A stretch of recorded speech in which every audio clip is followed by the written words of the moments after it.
सभी बच्चों का आज की हमारी क्लास में स्वागत है। और हम जैसा कि बोर्ड परीक्षाओं की तैयारी कर रहे हैं और आज मैं लेकर आई हूँ आपके लिए निबंध लेखन। बहुत ही महत्वपूर्ण विषय, हर परीक्षा में 4 नंबर के प्रश्न इस विषय से आते हैं।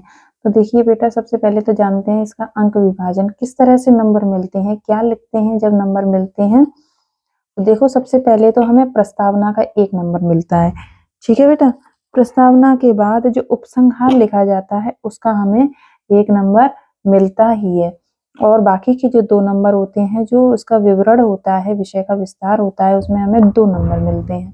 यहाँ पर जो मध्य प्रदेश लोक शिक्षण संचालनालय ने आपके बोर्ड परीक्षाओं के लिए जो किताब जारी की है, मैं उसी में से आपको महत्वपूर्ण जो भी टॉपिक्स हैं उन्हें करा रही हूँ। किसी भी विषय को मैं अपने मन से कतई नहीं करा रही हूँ। ठीक है बेटा, मेरा जो लक्ष्य है वो यही है कि आपको बोर्ड परीक्षाओं के हर विषय जो परीक्षा में पूछा जाता है उसको आपको सरल तरीके से आप तक पहुंचा दूं। ठीक है बेटा, तो देखो शुरू करते हैं विषय। सबसे पहले है पर्यावरण प्रदूषण। पर्यावरण प्रदूषण क्या होता है, कितने कितने प्रकार के प्रदूषण हैं, प्रदूषण के कारण क्या है और हानियां क्या है, उपसंहार क्या है, ये सब आपको केवल पढ़ना है। निबंध कभी भी, मैं यहाँ आपको कोई निबंध नहीं पढ़ा रही हूँ, मैं बता रही हूँ कि निबंध लिखना कैसे है, मैं आपको ये समझा रही हूँ। देखो बेटा, सबसे पहले निबंध कभी भी याद नहीं किए जाते, निबंध हमेशा समझे जाते हैं। जैसे ही प्रश्न आप देखेंगे परीक्षा में कि किस किस विषय पर आपको विकल्प भी दिए गए होते हैं, जैसे पर्यावरण प्रदूषण है, साहित्य और समाज है, विज्ञान के चमत्कार हैं, पुस्तकालय का महत्व है, विद्यालय का महत्व है, शिक्षक का महत्व है, या समाचार पत्रों का महत्व है, कोई भी आ जाए तो आप सबसे पहले ये देखो कि आपको इनमें से सबसे ज्यादा जानकारी किस विषय की है। जो भी विषय आपको लगे कि ये विषय मेरा पढ़ा हुआ है, समझा हुआ है, इस विषय पर मैं काफी कुछ लिख सकता हूँ, सबसे पहले आपको वही विषय चयन करना है। विषय का चयन बहुत महत्वपूर्ण रहता है। विषय का चयन करने के बाद सबसे पहले आप प्रस्तावना हेडिंग डालेंगे।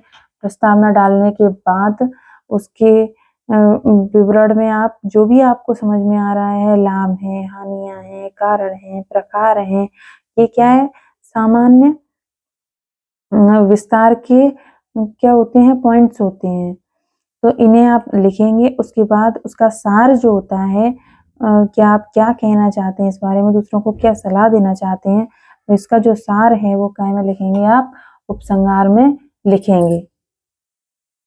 जो भी बच्चे इस वीडियो को देख रहे हैं वो सभी अपना नोटिफिकेशन वाला जो आइकॉन है उसे ऑन रखेंगे, जिससे कि मैं जो भी वीडियो डालूंगी आपके पास तुरंत मैसेज आएगा।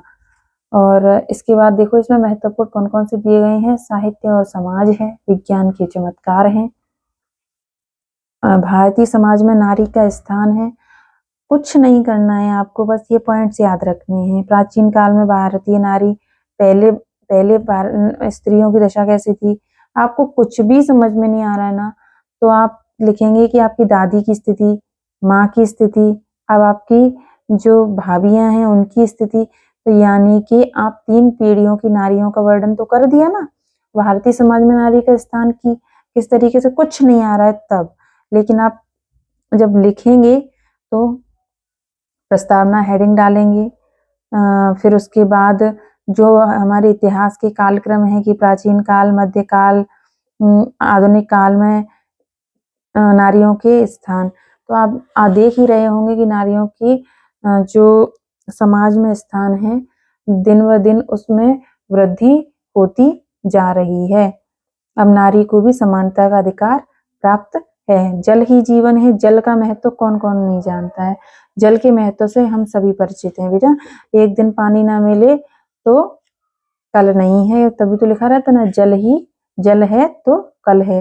तो ये क्या क्या हो गया, देखो इसमें प्रस्तावना हो गई, जल की प्राप्ति, जल प्राप्ति के विभिन्न स्रोत क्या क्या हैं, जल हमें कहाँ कहाँ से मिल सकता है, जल के उपयोग क्या हैं, हम पानी को किस किस चीज में उपयोग करते हैं, नहाने में, खाना बनाने में, साफ सफाई में इस्तेमाल करते हैं, फैक्ट्रियों में इस्तेमाल करते हैं, खेतों में पानी भी देते हैं, कारखाने भी चलाए जाते हैं, कितने सारे काम हैं जो हम इससे करते हैं पानी से। इसको प्रदूषण कैसे होता है, प्रदूषण इसमें जो जल में जो हानिकारक रसायन मिल जाने के कारण जल प्रदूषित हो जाता है। और जल प्रदूषण से हानियां क्या होती हैं। जब प्रदूषित जल का हम सेवन करते हैं, काम में लेते हैं, तो उससे जो हानियां होती हैं, बीमारियां होती हैं, उसे लिखना है। जल प्रदूषण का निवारण कैसे, हमेशा क्या करें कि जल प्रदूषित होने से बच जाए। उपसंहार में लिखेंगे, देखो इस तरीके के कोटेशंस भी लिख देते हैं, जल है तो कल है। तो इस तरीके की चीजें भी हम लिखेंगे।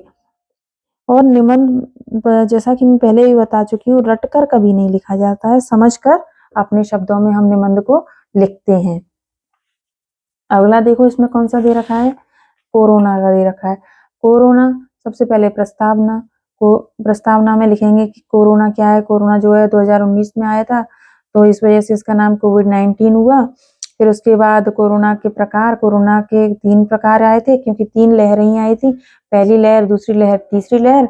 तो कोरोना के 3 प्रकार हैं। कोरोना फैलने का कारण क्या है, और कोरोना फैलने से क्या क्या हानियां हुई, लोगों की जनहानि हुई, बहुत से लोगों के रोजगार छिन गए, कितनी सारे नुकसान हुए, और कोरोना के कैसे बचा जा सकता है।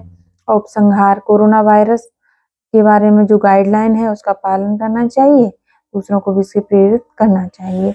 समाचार पत्रों के महत्व के बारे में आप बताएंगे। समाचार, पहले प्रस्तावना लिखेंगे, फिर समाचार पत्र का अर्थ लिखेंगे। समाचार पत्र का जन्म एवं स्वरूप, मतलब ऐसा कुछ नहीं है कि आपको मैं जैसा बता रही हूँ वैसा ही लिखो, मैं बिल्कुल भी नहीं कह रही, लेकिन आप परीक्षा में जो भी विषय आपको सरल लगे उस विषय पर इन हेडिंग्स, इस तरीके की रूपरेखा, इस तरीके की हेडिंग्स डालकर कि आप निबंध लिखना शुरू करें। राष्ट्रीय पर्व, मेरा प्रिय खेल, कितने सरल से सरल विषय हैं, इनको आपने विद्यार्थी जीवन जो आप जी रहे हैं, आपके जीवन में क्या क्या घटित हो रहा है उसको भी लिख सकते हैं। और विद्यार्थी जीवन में क्या आवश्यक है, वो सारी चीजें, आपको क्या कमी लगती है, क्या अच्छा लगता है, वो सब आप इसमें मेंशन कर सकते हैं। और